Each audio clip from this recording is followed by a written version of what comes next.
La fragilité, c'est une réalité de la condition humaine. Un échec, un accident, un deuil, même l'âge qui nous rend dépendants, tout le monde peut le vivre. Je pense qu'il faut oser et qu'il faut risquer sa vie. Sinon, tu ne fais pas de rencontres.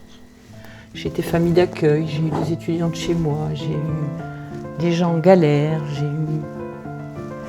Ouais, ma vie est faite de vraiment beaucoup de chouettes rencontres.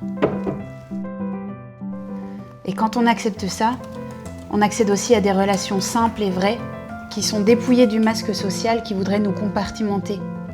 Ceux qui vont bien et qui n'auraient besoin de personne, et ceux qui vont pas bien et qui n'auraient plus rien à offrir au monde. J'ai pesé 160 kilos et c'était ma seule façon qu'on me remarque, c'était d'être habillée toujours en couleur et d'être toujours maquillée. L'exclusion, je connais, je sais ce que ça fait. Je me suis toujours sentie exclue jusqu'à ce que je maigrisse.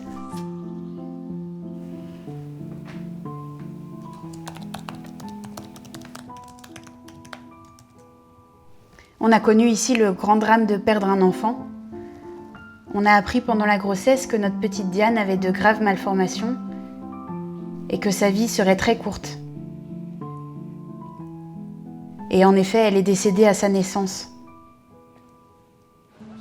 Mais vivre cette grossesse très particulière ici, ça a été bouleversant. Les personnes accueillies ont été très touchées par l'histoire de Diane et nous ont témoigné à leur tour de leur amitié, de leur affection, avec une compassion simple et authentique.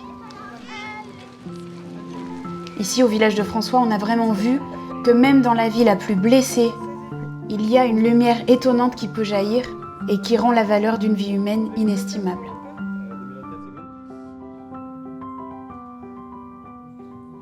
Je lui ai demandé quels étaient les besoins du village et il m'a répondu « mais on n'a pas besoin de vous.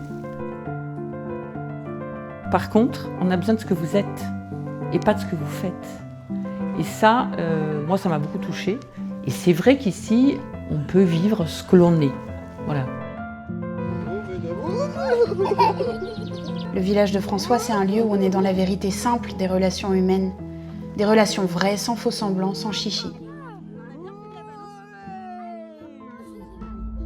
C'est ce que j'aime ici. C'est qu'il n'y a pas celui qui sait, celui qui ne sait pas. On est tous au même niveau. On a tous à s'apporter quelque chose. Mais j'en ai vraiment la conviction.